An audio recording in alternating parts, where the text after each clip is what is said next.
This is Max Cheers for Pro Boxing Fans. I'm like to be joined as always by Adam Smith, this time on my birthday. But Adam, I mean, it must be good being back on stage, and what a fight to be presenting up there. Happy birthday. I think Floyd Mayweather's was yesterday. Frank Warren's in a few days' time, I was told. So you're in good company there. Yeah, it was great, wasn't it? Fantastic fight. Like I said at the beginning, it was a fight that I didn't expect to happen. I thought that maybe they'd share a bill or something like that. Daniel would come back with a slightly easier fight than Fabio Wardley, straight into the fire. And I thought Fabio would have maybe a nicer defence than Daniel Dubois with 21 knockouts and 22 victories in front of him. It's just a great match. It's a cracking clash. Wonderful arena at the Co-op. Manchester's a great fight city, and yeah, really excited about May the 9th. Definitely. I mean, obviously we don't know what goes on with negotiations, but this looks like one of them fights that the fighters have made it. They both want it, and I mean, it just has to be props to both guys. Absolutely. You know, I think with Frank, I was, wow, well done for making it. But I think absolutely the courage goes to both of the fighters who signed on the dotted line, because they didn't need to take this. Daniel could easily have had a warm-up fight after the Usyk defeat last summer, and Fabio's just coming off Joe Parker.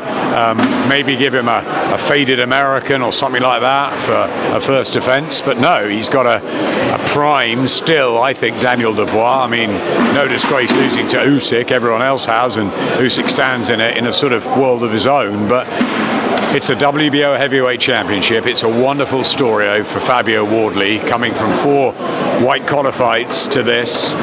He was a recruitment consultant at the age of 22, and he's a world champion just a decade later. I think it's amazing, and it just shows that anyone with perseverance and time and learning, and he's smart, Fabio, can get there, and he has. And can he hold on to it is now the question. They'll really fancy their chances. Daniel's lost 3 times before, but I think Daniel's the biggest puncher Fabio would have fought, and he's obviously the most experienced, maybe by Joe Parker, that he shared a ring with professionally. So yeah, it's very exciting. Both teams are talking about flattening the other one. Yeah, a lot of noise made up there, but I think the noise will be made in the ring on May the 9th. Like I said, the losses to Usyk it's not staying. Everyone loses to Usyk, and I mean, I can say it's a bit quieter, but if Dubois was to lose his fight, what does that mean for his career? I mean, if you were advising Dubois, would you steer away from this fight? Do you know, that's a really good question, and I spoke to Riz and Sam and Don. They all really fancy this, and maybe they're looking at the first Fraser Clark fight with Fabio. Maybe they're looking at Justice Hooney's early rounds. Fabio can be outboxed, we know that, but he also can detonate that right hand like he did at Portman Road, and it just takes one shot. So I'm surprised. I think if I was part of Team Dubois, I would have probably taken another fight first. I don't really see if he loses this, of course, he's still young, he can come again, especially in the heavyweight division, but it would be a major defeat to lose 2 in a row, and more for his mental confidence, for his strength, I think. You know, physically, no disgrace if you lose to Fabio Wardley by knockout, obviously, most have, but it'd be a tough defeat for Daniel Dubois to come back from, and not a tough one for Fabio, who hasn't lost yet. So, yeah, I think it's much more risky for Team Dubois, but they're up for it, and I think it's great for boxing that we get the big fights that we want, and both guys want to face the best, and maybe that'll bring the best out of them. Let's hope so. Definitely. You speak about Dubois maybe outboxing him. When you look at this on paper, is Dubois the better boxer, or has Wardley closed the gap, do you think? 75 amateur fights, a very good pedigree, Daniel Dubois. He's lost to Joe Joyce, he's lost twice to Usyk. He destroyed AJ. Great wins over Miller and Hrgovic. You know, he's a very good fighter, Daniel Dubois, and I think he has got a great skill set. And yeah, on paper, of course, the jab and he set up there, skills pay the bills. If he can control the fight and stick to his boxing, I think it's probably the best thing he should do, rather than get carried away with power. I don't know. I think one of these guys is going to get hurt early, and I think it's just all going to be. But we saw against AJ, Daniel Dubois took Joshua's jab away very quickly. If you can do that with Fabio, yeah, it's a very dangerous assignment for Fabio Wardley. So I think, yes, Daniel Dubois is the better boxer, but Fabio Wardley might have the momentum the power and the chin and the willpower. So it's all in the mix, isn't it? Definitely. I remember speaking to you, Adam, about wanting to be in boxing commentary and punditry and presenting since being a 9-year-old boy. You've seen everything in boxing, but I imagine the Conor Benn news this week, did that shock you? It did and it didn't. I was doing some commentary prep on Friday night, having a quiet one before the Wood Warrington bill, and it dropped. Did it shock me? I was there on Wednesday at the Matchroom event in Canary Wharf, where the 5-year deal got extended on DAZN. And I said to my cameraman, Andy Lovato, I said, where's Conor? And he said, well, he's probably in America. I said, where's Conor Benn? Why isn't he here tonight? Tony Sims was there. Most of Essex were there. Where was Conor?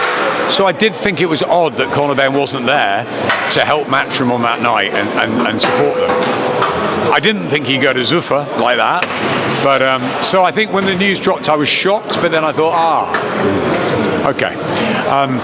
Yeah, disappointed for Matchroom, obviously. I know a lot of the team there, they were really sickened by it. I think they felt that to a man, to a woman, they had defended and helped Conor Benn through really, really difficult times. And they believed in him. And they were his mate. And I think that they feel or felt, I don't know whether they were knifed in the back or it was sort of a Judas move. I think they felt disappointed they didn't know. There was a bit of anger around, and that was from the staff. Eddie, I think, look, he's seen a lot in boxing. I think he was deflated and disappointed too, especially getting that email. So maybe it was the manner of the way it happened.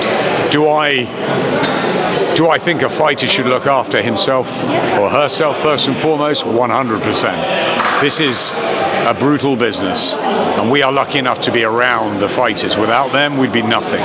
So they have a short window, and they have to make as much money and the right decisions for their family. Is it the right decision? Money-wise, maybe. Who knows? Time will tell. Was it the right manner? That, I think, leaves the bitter taste with Matchroom, that maybe discussions, conversations, communication, and it would have just landed a bit softer.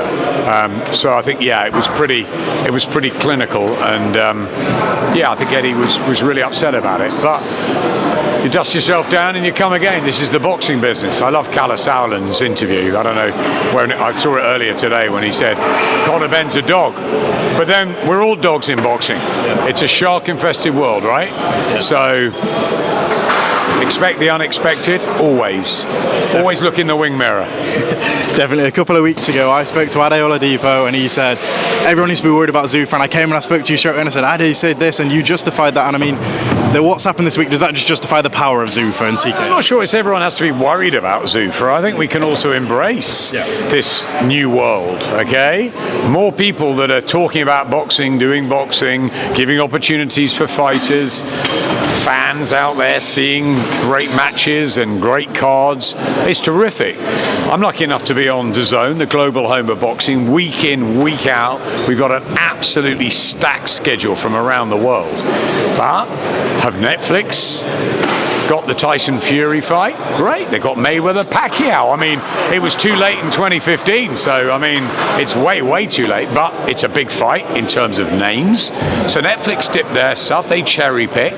You've got Sky going to come back into it with MVP, potentially Zuffa as well. Zuffa on Paramount. I mean, it's great. I think it's great for boxing. I think that you've got misfits and the influencers. You've got everybody wanting to be part of our sport. Dana White and Nick Khan are serious businessmen. They know what they're doing. Tom Loeffler, I've known for a long time. They've got good people around Zuffa. I expect them to be very competitive. And I'm sure Conor Benn and Andy Ruiz and the rest of the roster they've announced, it's only the start. I'm sure there are many more big names we're going to hear from in the next few weeks. But that just means Frank and Eddie and Oscar and everyone else have got to be on their toes, and they've got to be producing big nights. And this is what we're here today for. May the 9th is a big night. They've got March the 28th in Manchester as well with the Tama and Franklin. March the Paddy's Day weekend out in Dublin. What a show that is. We've got Derby this week. Matchroom have got some fantastic shows coming up. March, April, May is stacked. So everyone wins, don't they? We all win. It's boxing. It's fantastic. And it moves so quickly. definitely. Now, Adam, just last one. I'll tell you the words that Ade said. He said if he knew more about it, he wouldn't even tell me. We've obviously heard about the lawsuit today, maybe between Frank and Sela and Turki Alalsheikh. I mean, I don't know. Is there anything you know, and is it a similar situation you wouldn't tell me if you did know? I don't know. I read what you read. The fun, the games, the battles are really, really getting serious, aren't they?